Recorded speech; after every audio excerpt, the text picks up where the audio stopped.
My name's Geoff Edgers, and I'm the producer and person in the film Do It Again, which is about my irrational quest to reunite the Kinks. Have you ever interviewed Ray Davies before this event? Twice. Once I interviewed him, a regular job was at the Boston Globe. I interviewed him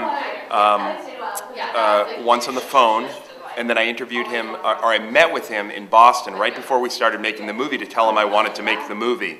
And he was very non-committal, to the point that he pretended he'd never heard of it when I knew he'd heard of it. So I said, hey, but I got a sheet right here to explain what it is, and I handed it to him.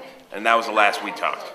So was it weird having that big wall between you and Ray as this whole thing progressed, even though you were getting to know everybody in between, it seemed?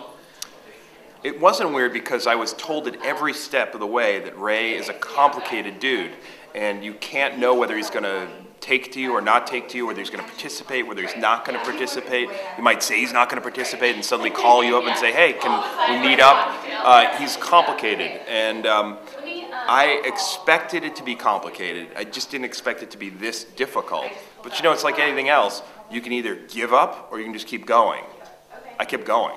Was it weirder to get Sting to be part of the movie as the easy element? Sting and I are pretty close, you know, dating back from '75 when we played in the same jazz trio. Yes, it was very weird to get Sting in our film, but look, he and his people rejected me like 4 or 5 times, so I just kept writing to other people, and eventually someone wrote back and said he'll do it.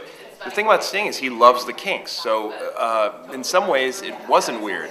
He's a very generous guy. I don't know why Sting gets such a bad rap. I think he gets a bad rap because he's got very muscular arms, and he does that Pilates stuff, and he plays the lute at times. I think that's why. I don't think people understand just how generous he is and how willing he is to share his enthusiasm for other people and give them props.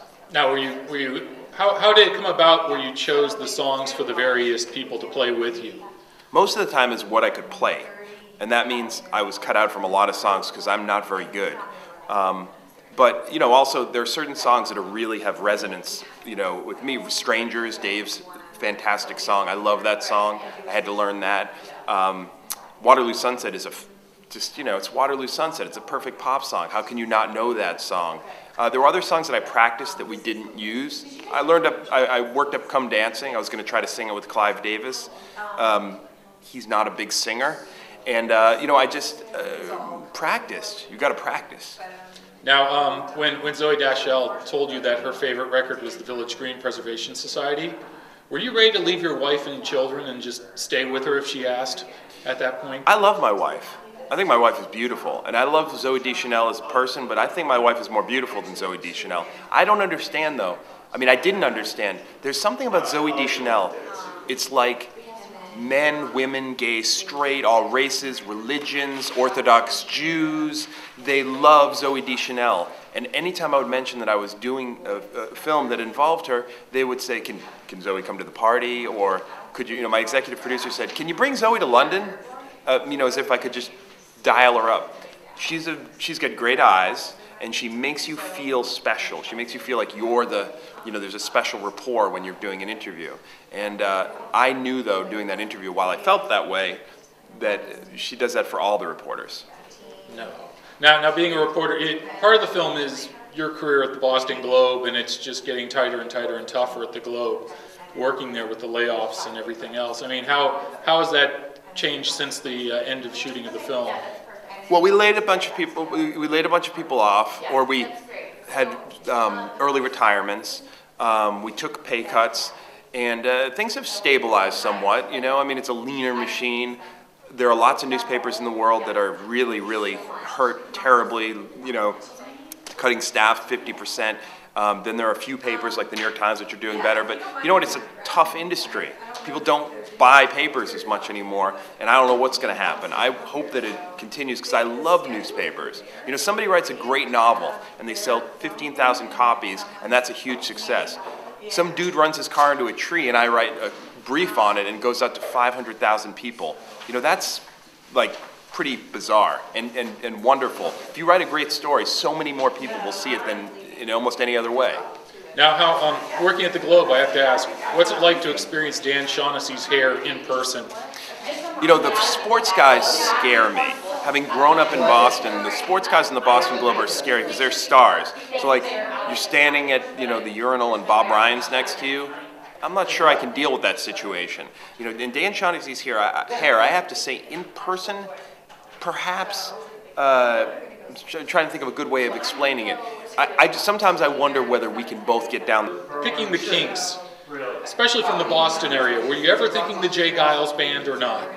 Well, the Jay Giles Band is almost as dysfunctional and almost as underappreciated, I'd have to say. So the Jay Giles Band's a good choice, and they're not in the Rock and Roll Hall of Fame. That's a great, I mean, blow your face out. In 1975, that record came out. I had that double record. You know, I probably got it a few years later because I was only 5 in 1975, but it's a great record. I think the Jay Giles Band is fantastic. But, you know, the Kinks, frankly, are a little bit better.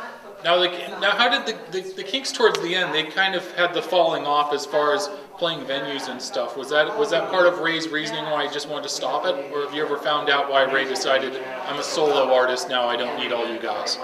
I don't know why Ray stopped the Kinks. I don't know why the Kinks fell apart. I think that they did have this period of time where they sort of downgraded. They were out without a record label. They're playing smaller places. And then Ray started that storyteller thing, you know, that VH1 kind of picked up on. And I think that took on a whole life of its own. And Ray was going around with his guitar and his book and things. Then Dave had a stroke, you know, in 2004, and I think that slowed things down. And, you know, time passes faster than you think. And suddenly, you know, 14 years have gone by and you haven't played with your band. Now, Dave was going to tell you the secret of why him and Ray couldn't get along, but he said you couldn't pass it on. Did you refuse to hear it because as a reporter you know you're going to leak it out at some point? What do you think I am, some kind of sleazeball? No. When Dave told me about the secret, I kept, it's off the record. It's my information. And, you know, I know it, and I would never tell anyone not to tell me something. I would say, I mean, the rules of the reporter is, tell me something on the record so I can put it in the paper. Okay, you're not going to do that? Tell me something off the record so I can nag you to let me put it in the paper, or don't tell me at all, but no, tell me, you know? And so that's how it went. And you know, the thing is, Dave never said, don't tell anyone this, but I felt like with a camera there, with him saying it's got to be off camera, that clearly he didn't want it shared. And if Dave said, like, you could tell anyone tomorrow, I'd do it. But that's his choice. Now the thing is, part of it reminded me, I don't know if you remember the VH1 series Bands Reunited that they had a couple of years back. And I felt it was very important in your film that you didn't go around pestering each individual member to sign some reunion record cover or something, because you knew if Ray wants it, it happens. If Ray doesn't want it, it ain't going down. It's like everybody else was affable to it. It's not if Ray wants it, it happens. It's if Dave wants it, it happens. If Ray wants it and Dave wants it. I think Dave's kind of the holdout right now. And Dave doesn't say he won't do it. What he says is, I don't know why I have to do this just because he wants to. It's really interesting to me. It's a really interesting dynamic. And I wonder if it could happen if Dave were the one in control of it. When did their parents pass away? Just wondering if they were the ones who kept them semi in control as far as working together. I think their parents have been gone for years, and I'm not sure they kept them in control. It's a huge family, and it's just interesting that they don't get together at Christmas for a big roast. You know, they're really spread out all over Australia, different places, California. Dave has a few marriages, Ray has a few marriages. It's not a family that sort of like goes on a big, like, you know, beach trip together. Okay. Well, and where's the film playing next, or do you have anything lined up yet? We're in Nashville, April 17th and April 20th. We're in Atlanta in April 22nd. And then we have a huge screening at the Independent Film Festival Boston, April 24th, Saturday night, 8 p.m. at the Somerville Theater. And that's going to be a good one. Okay. They're all going to be good. Oh, of course. Any bands playing? Oh, and I should ask you, you had the Kinksmen playing last night. Now, you basically reunited the DBs, I would guess, there. I know, I reunited the DBs. Isn't that nice? Now, will that, is that going to be part of the bonus feature you're hoping, if the DVD comes out, to have these things? We'll see we're going to get a lot of footage. We'll cut it and make it look good. Those guys sounded great. You know, I wrote to those guys because they're Carolina rock royalty to me. I just sent them a Facebook message, Whole Sample, Stamey, Easter, and they all responded, and they went for it in a second. I didn't even know them, and they love the Kinks that much. And those guys were fantastic. I mean, if I could bring them around from town to town, if the festivals want to pay for it, I'd be cool with it. So it'll be a dinner and a show. Show and a dinner, yeah. Yes. And free buttons.